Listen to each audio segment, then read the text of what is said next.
Well, hello everyone, and welcome to the last installment of my Christmas gaming recommendations. I've already done one for the casual folks. I've done one for the avid kind of gamer folks. This is for the more heavy, hardcore. It's Christmas. I want to spend the day like this because I'm merry and deeply into my game. Not really. If you're into very long, deep, intricate games, these are some of the newer ones over the year that I think might be of interest to you to look at for, or if you have family members who are heavily into that. Probably the smallest segment of the general audience. Most of the gamers at Christmas, I suspect, are casual of that nature and such. I confess I don't play heavy board games on Christmas because I have family time. I play heavy board games after Christmas, and so. So I wouldn't, yeah. But hey, in case you want some recommendations, these are the things that came out this year that I think really deserve to be looked at for anyone who's heavy into board games. First off, Dune War for Arrakis. It has been through quite a bit of changes and polish and revisions and refinements, so if you buy Dune War for Arrakis, big box, big map, big everything. It's had a lot of fine-tuning done to it based on a lot of zealous feedback. And so if you get that and you get the updated rules, you're going to have a real nice asymmetric experience between the factions across this map and board. It has a decent, yeah, it's decent. I'm looking forward to a tournament that's going to be going on in February for the game that I'm going to be excited to probably not participate, but at least watch and see all these experts playing this game. Next we have Imperium Horizons. We've had Imperium Classics, we've had Imperium Legends. Imperium Horizons is the sum of all Imperiums. It takes everything, gives you a much more in-depth manual to help you understand what to do, and you basically have a card-based civilization game that explodes onto the scene. It takes up as much space as most civilization games, and yet it's almost solely cards, but it is so masterfully done. Each civilization is very different, has very unique capabilities, so pitting one against the other, you're going to get experience that are very different every time you play it. You could play this game a lot and still not see the same thing. Next we have Burning Banners. Burning Banners is a sort of an homage of love to the topic of sort of fantasy race. I mean, I'm sure everyone has a fantasy world kind of thing, but Burning Banners really leaned into its lore, leaned into its world building, and came out with a really elegant system, sort of a battle system. It's not a war game in a lot of ways. There's not like area control or lines of or zones of control, etc. A lot of that is stripped away for the sake of the game and the missions and such. But man, what a gem. Came out of nowhere earlier this year and surprised me greatly, so that's one you may want to sink into. And then there's Napoleon, a solo game so that you can say, hey, thank you, and then slick away while everyone else is drinking their eggnog and go play this game. Napoleon is the simulation of Napoleon's life, and anything could happen, and it usually does. As my review stated, I had it the very first game I played, the first card I drew, I died. Napoleon dead. Now that seems like a bad thing, except that you just quickly reboot and do it again, and you have an amazing branching experience that goes through as you try and bring Napoleon through the ranks until he's even known and not just a footnote, and then to become emperor and then to deal with that. So Napoleon. Another game, if you want heavy, is Voidfall. Voidfall is a deterministic Euro space opera strategy game. I can't even begin to describe it. Setting the game up alone is almost a game worth reviewing, and just setting it up.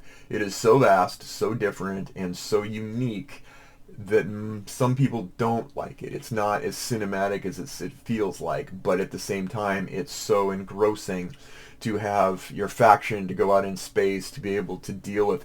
I mean, it's not your rebels and Imperials kind of storyline either. There's things going on. There's a lot of mind games in the backstory. There's a lot of thought. I mean, seriously deep thought in some very clever ways, that this is not just good versus evil, black versus white kind of thing. So, Voidfall. Isofarian Guard is the closest thing to an online role-playing game in a box you're going to find. And when I say that, I mean the box is bigger than my old 17-inch monitor from 20 years ago was. It's got that much content, and all the content is top-notch, high-quality, polished stuff. The game itself is you're grinding a little bit, And they've reduced that where you're not grinding stuff. But at the same time, wherever you go, whatever you do, you're going to plow your way through it. You're going to have lots and lots of high points. You're going to have things you do. You collect resources. You upgrade your equipment. You go into battles. It's one to two players playing this game across the map, keeping track of your journey. I mean, it is top notch. The first edition was great, but now the second edition being available with the updated materials just blows it away. Blows a lot of other games of its like out of the way. Hundreds of hours though, so keep that in mind. You might need to take an extra week off after Christmas. And then we have Plum Island Horror. If you want a fun zombie-ish like game that isn't just like the classic trope of zombies, if you want to have nuclear meltdown in the world and then have a big map filled with all kinds of factions and crazy, wacky folks all trying to survive this Plum Island disaster, and you want tongue-in-cheek humor but you want serious gameplay, this is the game you want. It's over the top, it's crazy, the designer's a hoot. Then he put all of his efforts and dad jokes and good gameplay into this game, so recommend that. Border Reavers is a 6-player game you don't want to miss out on. As a game that there hasn't been a lot of buzz about it, which doesn't surprise me in that it's not something that I think is just well known just from a thematic aspect, but the idea that you're in the Border Reavers, you're 6 factions taking on and raiding and pillaging and fighting different forces and all that. I was blown away by this game, and I still am blown away by this game. You can play it solo, you can play it 2-player, you can play it 6-player. I don't know which I'd prefer. Probably I could handle it 2-player. I could handle it 4-player. I'd probably want to do all 6 though. If you really want to see it at its sweet spot, play all 6. But it's from a really solid designer, Ed Beach, and it's thematic like stealing sheep, and oh my gosh, it's crazy. It is crazy. So, and finally, as the game of the year for me so far is Downfall: Conquest of the Third Reich. This was one of the games from Chad Jensen, who he passed away. His design did not. It was taken over by 2 experts who were able to form a game that is like no other. It takes a long time to play. I don't even feel the time going. It is World War II done with exquisitely done with just the right amount of complexity and just the amount of simplicity, abstracting where it felt abstract, thing makes sense, and details and where details made sense. Yeah, this is an evergreen game. Evergreen being you set up a table somewhere and you play it and you just never put it back in its box. So I got a few like that.